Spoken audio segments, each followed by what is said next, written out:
Alamina. Babalandre. Koro bono nga fola. Mba fo ni sokoma folo, mba fo ni wati.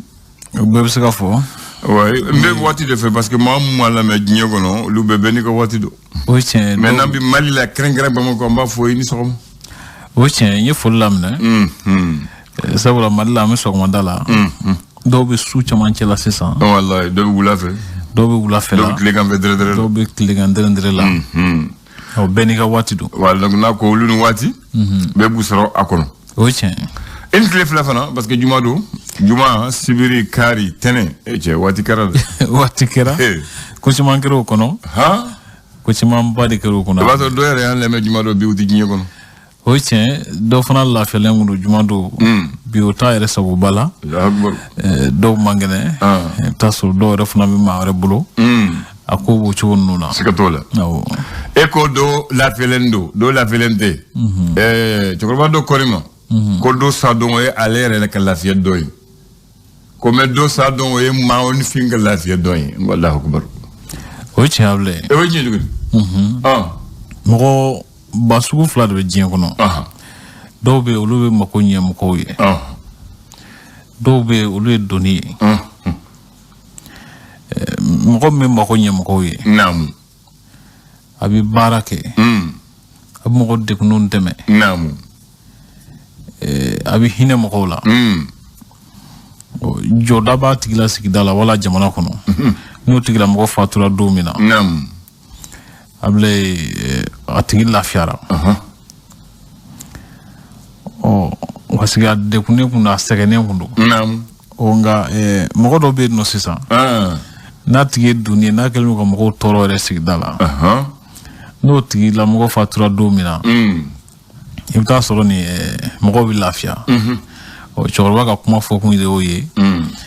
mumbe mo deme joda be mo muna nam o ti no fatura o lafia li ga joda ti mo muna mo mi kele do ko mo torable nam no fatura do na do ne jigli ka mo kuna Allah akbar ko sa nye ko meni sare duguti don salon ko ikata ko fe o tiens amuna duguti ye mo bede je be ga nyam godu namu dugu ma ba folo fana do no fatura fatu do no benane fatu do able tabi black ref kadaka ko kuti kosa ga ira ba delega foto ko ni sanyi na domina o na ko son balde asikatola ni ko fla dara nyoma ko fla ma nyon kumbe iba ka foko mi jama famba hamna ko mi ko do bala asikatola no ta tina foko atikla mo fona ko atina foko nyana mate nga iba ka foko ale mum bena nam ko de ka grinaye ni ko fla bena je kono mun ga gri mi jama famba ka hamna ko yi abla wodi bitaka do bala tabarakallah jokorba do fana ko nema ko mo mta fama bara ko bet deligala de oche ko fama yara mo do are mo do la mai ma ke chugo o naklo ba fugo do fo i cliente se ka abenye lagur se betima admande sikatola i ma ke chugo ta soro ni efuna mako bi mo do la mo ba ko fama kan gro sigi amako bol de la ko wedi okoni ni chinketa ni ko nyana boy haklitu na nimbe joro babu tila mo la ko nyote ni ab yere kunto ayre bulu abta kunchi ko la de o de ga foko mo mun be ta famo no fe ka ye olu bete deligala te abe o fama mako ba do la sikatola o fe ka fodro ko fama ayre ma ka chugo sebete aye wa cliente se mako benye ayo o kote bismillah ayo bien tane namu septembre kalo client ani flado samba fla ni mukani fla fasiri bo se woni ke fasiri gafo kono amna la je frete fulo ko bado kasika lu nyafo mbo ya famali kasika soro ko do lable ambada men le soro e fasere ka fasiri a frete fulo kuma ba fulo foyede Anyabe fanga nyama jo ya joro fa bala ya no ni uye colonel Ablay Maigaye o entormay aw ale ye la cellule doke la cellule mi ko ko na nya foli chama ke ko bara tabulu kan akodi asimenchara ka foko nyamko fale na wati do kono o nka ko ketaw ni kechugo ko fale ma do ulula ukani Kuluba colonel Assimi Goïta ko ale ye tire do bisimla min bora Nigeria jamana kono ko nyamaba Mamadou Buhari tola ko colonel Assimi Goïta ye o kumbe nyafunge ko mali finitugu ye bamanchuka bingane wale do kumbe o kenema do ankun une fois quand junior keneka ko wantna ina tamala sabula nyakuma mi kumi sena Mauritanie o on connaît ce borakluna do la chilla banya blando la chula aywa l'indépendant o kenyere wallahi nan karanyere akadanye o kadanye nga kuma ga chanfulo o ka sementia ka foko ko wara kele che binan ni woro munu be ambuluya able ko ublal ko kuma konna na jamana nyam ko ya sementia ka foko Alassane Fonaka anka momunum be afi ni jamana ni shara makubula o ko ka ulu fana black na affaire no ko nga falenke ina fo Karim Keita ni chema Iber Koulibaly o ko fesa conseil national de patronat ko la ko Madou Koulou ka ni kam naka mko ni fota se jaje ma ko ulu flabela jele ko ni jamanja fanga mimbe no sisa ka wele bogo jenne ka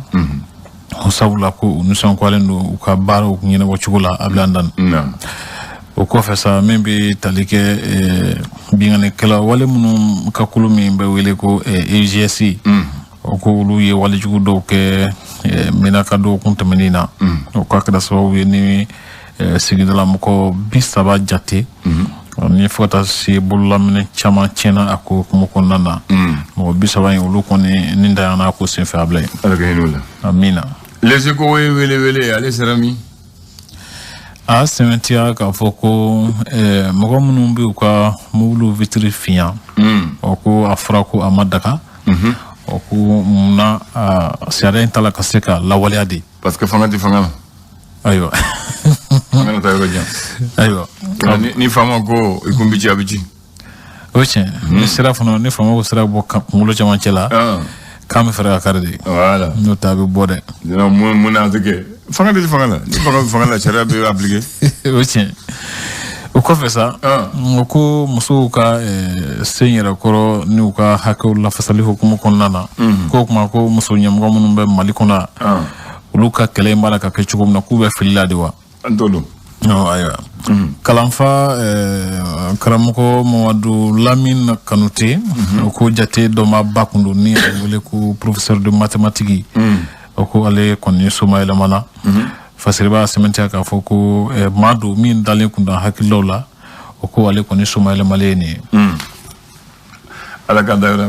nema amina l'indicateur du renouveau ko di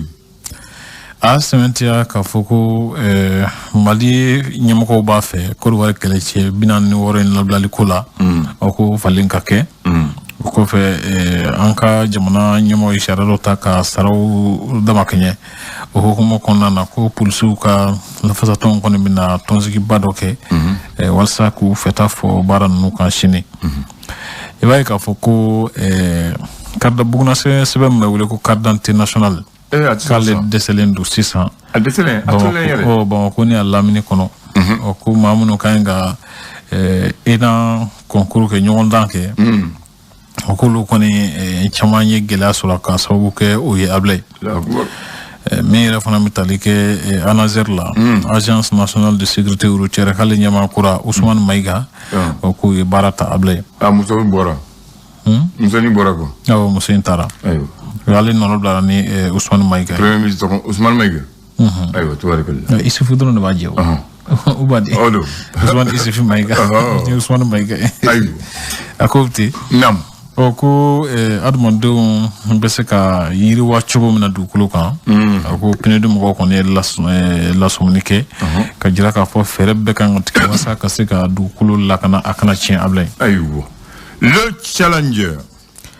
a sementia ka foko Mali ni Côte d'Ivoire tiel ɲɔgɔn sira kan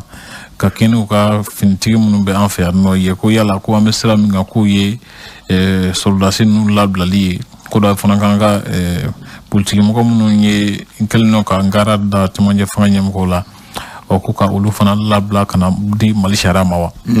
ko ɲininkali bɛ yen nɔ sisan i b'o tɔn bɛ t'o yɔrɔ la fɔlɔ o tɔn bɛ yen ka sɛbɛntiya fana k'a fɔ ko walasa dɔ ka se ka fara EDMSA fanga kan kuran di siratigɛ kan o ko BOAD ye nafolo dɔ bila Mali ka bolo kan min bɛ se CFA wɛrɛ ye miliyari 8 ani miliyɔn 500 jate ma ko Mali ni Angleterre masamuso Elizabeth de cɛ kun bɛ cogo di o ko mɔgɔ ka kan ka min dɔn o de k'a fɔ ko Air Mali pankurun fɔlɔw o ko ale de muso in de y'o di Mali ma o tɛ bi ko ye dɛ le Malien a sɛmɛntiya k'a fɔ ko kulu min sigira walasa ka se ka cɛmancɛ fanga baaraw kɔlɔsi minɛ n'o ye groupe de suivi et de soutien à la transition malienne ye o ko Mali y'a ɲini u ka lajɛrɛ senfɛ k'a fɔ ko ɲakili minnu bɛ an kan minnu sigira farafina fɛ o ko ka farafina jamanaw fɛ ko ka olu wuli ka bɔ an kan o kɔfɛ sa Dr Mahamadou Ablaye Doumbia o ko ale ye MPC ɲɛmɔgɔba ye a jira k'a fɔ Mali gɛlɛya min kɔnɔ sisan walasa an ka se ka bɔ o kɔnɔ ko fɔ mɔgɔw ka se ka bɛɛ ka taa sira kelen fɛ o kɔfɛ sa Faransi Mali ye jalakili sɛbɛn min ladon diɲɛ tɔnba bolofara min ɲɛsinnen lakanako ma ale ɲɛkɔrɔ ka ɲɛsin Faransi ma i b'a ye k'a fɔ ko kulu min bɛ wele ko ACTIR ale kɔni y'a ɲini fasodenw tɔgɔ la tɔnw fɛ Mali kɔnɔ ani farafina jamana 15 kɔnɔ CEDEAO kɛrɛnkɛrɛnnen ɲɛna ko u ka fara ɲɔgɔn kan walasa ka se ka Mali ka ni laɲini senkɔrɔma don SNESUB kɔnɔna n'o ye lakɔli karamɔgɔ sanfɛ karamɔgɔw ka lafasa tɔnba ye ko a kow cogoya man ɲi kosɛbɛ sisan Abdou Male bolo ale min y'u ka ɲɛmaa ye o kɔfɛ sa min bɛ tali kɛ bɛn ani keleya bɛ se ka basigi cogo min na Sahel jamanaw kɔnɔ ko Conseil islamique du Mali ko olu bɛ labɛn na walasa ka se ka lajɛrɛba dɔ sigi sen kan tile 2 kɔnɔ silamɛ diinɛ ɲɛmɔgɔw bɛɛ bɛna ye min kɛnɛ kan ka daminɛ septembre kalo tile 21 ka se a tile 22 ma Ablaye l'alternance ale ye mun sɛbɛn a sɛmɛntiya k'a fɔ ko politiki mɔgɔw kɔfɛ ko wajibi don sɔrɔdasi minnu bɛ fanga la sisan baara ka ɲɛ olu bolo o kɔfɛ ERD kɔnɔna na ko Gwaɲɔ Kulubali ale kɔni ka ɲɛmaya ko tɔndenw kɛlen ko ka danaya d'a kan ko cour d'appel kɔni ye a sɛmɛntiya k'a fɔ ko ale de bɛ sariya kɔnɔ tɔn ɲɛmɔgɔya la ko maa min bilara Sumala Sise nɔnɔ ERD ɲɛmɔgɔya la London ko a y'a tigɛ bɔ tɔnden bɛɛ lajɛlen ma k'u ka fara ɲɔgɔn kan walasa ka se ka tɔn baara kɛ ka ɲɛ ko Elizabeth de kɔni fatura min bilara nɔ la ko y'a denkɛ fɔlɔ ye ko o ye masakɛ ye Angleterre kunna n'i ye sɔgɔmada n'a kunnafoni teli kumabɔ ye Ablaye tubarikala tilegan faama la ka nɛnɛ kuma ni ɲɔgɔn cɛ n'Ala sɔnna a ma Bamanan André en 1998 a y'a sɔrɔ i bɛ Bamakɔ i bɛ Kolokani de 98 n'a y'a sɔrɔ a mana Bamakɔ fɔlɔ 98 a y'a sɔrɔ jɔn de bɛ famaya la Mali la Alpha Omar Konare a n'o k'i hakili b'o la o y'a sɔrɔ a mana fɔlɔ n'o tɛ an tun bɛ ka kow jateminɛ Alpha Omar Konare ko il va faire un projet de développement ko ale bɛ kan ɲini CAF fɛ parce que depuis ale ye Mali da an ma deli ka Coupe d'Afrique organisée donc ale ko ale bɛ kan ɲini ni kan dira ma il va faire le Mali d'un projet de développement a y'a ka dossier dilan fédération taara ɲini CAF fɛ CAF sɔnna ko Mali an bɛ yamaruya o ka kan 2002 dilan mais kan 2002 pour que ka dilan cahier de charge de dira o cahier de charge ko fo terrain wɔɔrɔ ka dilan hôtel ɲɛnamaw ka dilan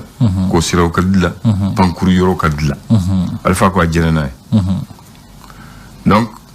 en novembre 98 Alpha a fait un vaste projet de développement pour les régions qui doivent abriter la CAN 2002 il a pris un décret et il a choisi les villes où il y a dugu dɔ dama Bamakɔ kɔfɛ ko kan kan ka kɛ yɔrɔ min na ko Mopti Segu Sikaso Kai ani Bamako ko jatamene kan ya ke ko kan kan ke odugu durula odugu duru aya yamariya di ko balontan terrain kelen kura ka joni mbe terrain nyuma kan bi se ke jola donc motita yodla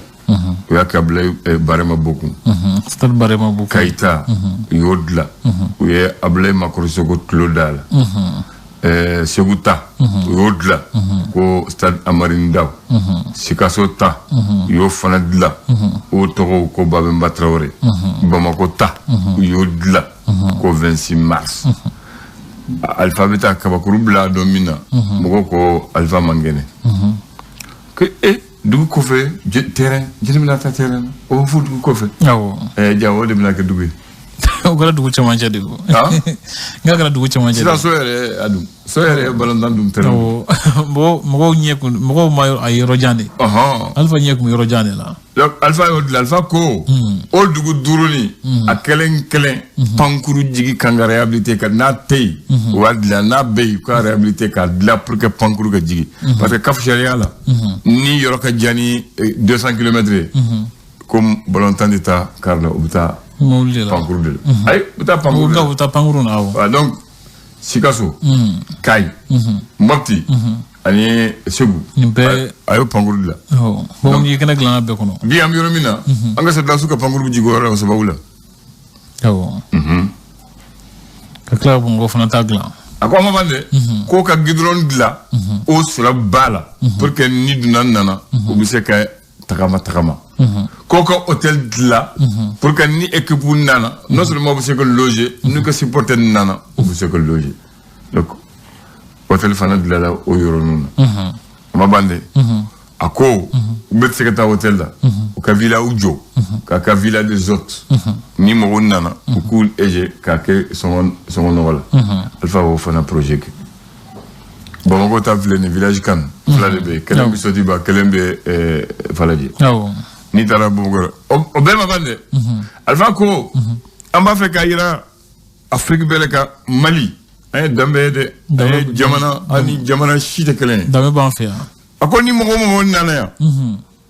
kan sababula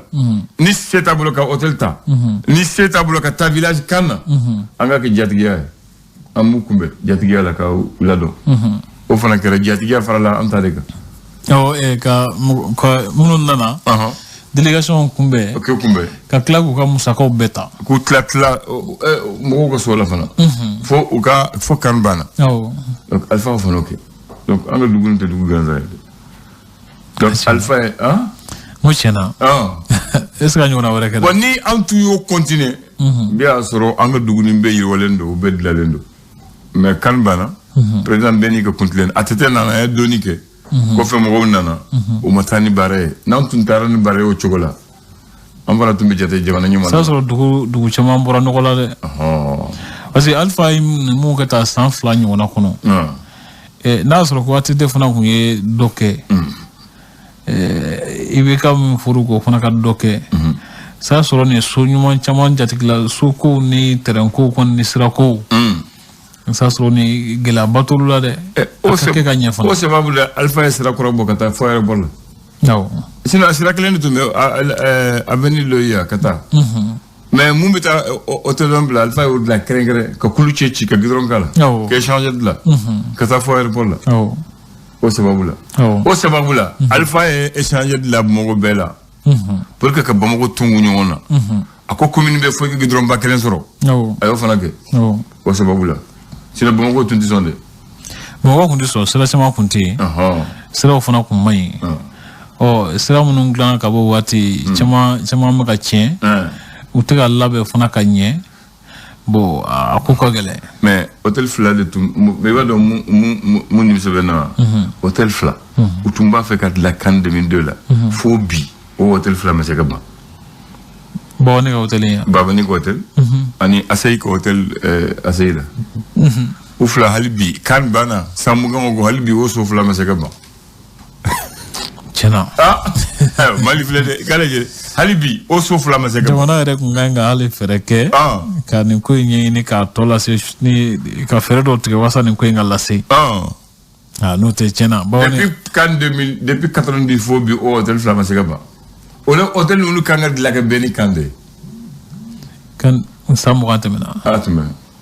o hôtel fila u banbali filɛ ni jɔlen don tiɲɛna ne kun fɛ orange kun bɛ k'i sen don babanɛ ka hôtel ko in na waati dɔ la nka n t'a dɔn n'o ko yɛrɛ fana hôtel bɛ an b'a cogo la n t'a dɔn n'o ko yɛrɛ fana bilara cogo min na n'o tɛ olu yɛrɛ kun y'u ka fɛnw bila sanfɛ a waati voilà